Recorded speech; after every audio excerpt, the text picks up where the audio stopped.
आप देख रहे हैं डार्क फाइल्स। डार्क फाइल्स में आज की कहानी हमारे साथ शेयर की है विक्रम जी ने। तो चलिए बढ़ते हैं विक्रम जी की भेजी गई कहानी की ओर। कहानी में आगे बढ़ने से पहले अगर आपने अभी तक डार्क फाइल्स चैनल को सब्सक्राइब नहीं किया है तो कर लें और साथ ही बेल आइकन को भी ज़रूर दबाएं ताकि आने वाली वीडियोस की नोटिफिकेशंस आपको जल्द मिल जाए। विक्रम जी बताते हैं कि हॉस्पिटल में काम करते हुए मुझे यही कोई 3-4 महीने ही बीते होंगे। एक रात की बात है। उस रात काफ़ी तेज बारिश हो रही थी। मैं अभी अपना काम निपटाकर घर निकलने की ही तैयारी में था।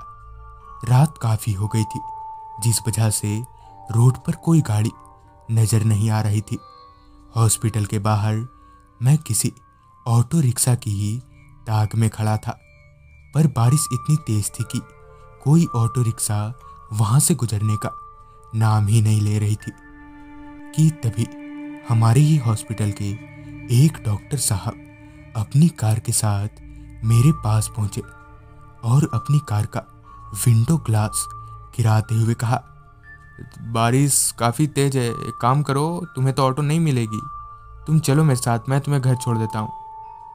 जिस पर मैंने हिचकिचाते हुए डॉक्टर साहब से कहा, नहीं साहब, मैं चला जाऊँगा, आप क्यों तकलीफ़ ले रहे हैं, छोड़िए ना।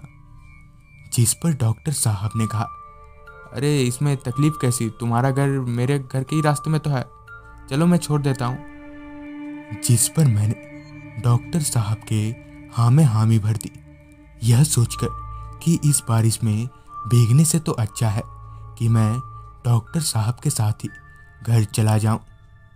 मेरे कार में बैठते ही डॉक्टर साहब ने वाइंड स्क्रीन वाइपर्स चालू करते हुए कार को आगे बढ़ा लिया। कार में बैठे बैठे मैं और डॉक्टर साहब अभी बातें कर ही रहे थे कि तभी ना जाने मेरे दिमाग में क्या आया जो मैंने डॉक्टर साहब से पूछ डाला, अच्छा डॉक्टर साहब, आपने कभी भूत वूत देखा है क्या? जिसे सुनकर डॉक्टर साहब के चेहरे पर एक हल्की सी मुस्कुराहट आई। उसी मुस्कुराहट के साथ डॉक्टर साहब ने एक कहानी की शुरुआत की जो कि खुद उनके साथ घटी थी। कहानी को शुरू करते हुए डॉक्टर साहब ने आगे बताया, वो ऐसी ही एक बरसात की रात थी। उस रात हॉस्पिटल में कुछ ज़्यादा ही काम था जिस वजह से मुझे यानी डॉक्टर साहब को घर निकलने में काफ़ी देरी हो गई थी। हॉस्पिटल से कार निकालकर मैं सीधे घर के लिए रवाना हुआ। घर पहुंचकर मैंने फटाफट कपड़े चेंज किए और खाना खाने बैठ गया। मैंने खाने का एक निवाला अभी अपने हाथों में लिया ही था कि तभी मेरे दरवाजे पर एक दस्तक हुई। मैंने दरवाज़ा खोला तो सामने एक लड़की थी। देखने से तो उसकी उम्र यही कोई 24-25 साल की ही लग रही थी। उस लड़की ने बताया कि उसके माँ की तबीयत काफ़ी ख़राब है और वो मुझे यहाँ ले जाने आई है। जिस पर मैंने उस लड़की से हिचकिचाते हुए कहा, देखिए आप कल सुबह आ जाना। जिस पर वो लड़की बुरी तरह से रोने लगी। मुझे इस तरह उस लड़की को रोता देख काफ़ी बुरा लग रहा था, लिहाजा मैं उस लड़की के साथ चलने को तैयार हो गया। मैं अपनी कार में उस लड़की को बिठाकर उसके बताए रास्ते पर आगे बढ़े जा रहा था। अभी भी बारिश काफ़ी तेज़ थी। वो लड़की जो रास्ता बता रही थी वो रास्ता काफ़ी कच्चा था और रोड पर पानी भर जाने की वजह से नाले और रोड के बीच का फर्क पता नहीं चल पा रहा था। रास्ता बताते बताते उस लड़की ने बताया कि दरअसल उसके गांव में कोई और डॉक्टर नहीं है, जिस वजह से वो मुझे अपने गांव इतने दूर ले जाने को आई थी। उन कच्चे रास्तों को पार करने के बाद मेरी कार एक गांव में दाखिल हुई, जहां एक घर के पास उस लड़की ने कार रुकवाई। कार से उतरकर मैं उस घर में दाखिल हुआ तो घर के भीतर एक औरत बिस्तर पर बुरी तरह से कराह रही थी।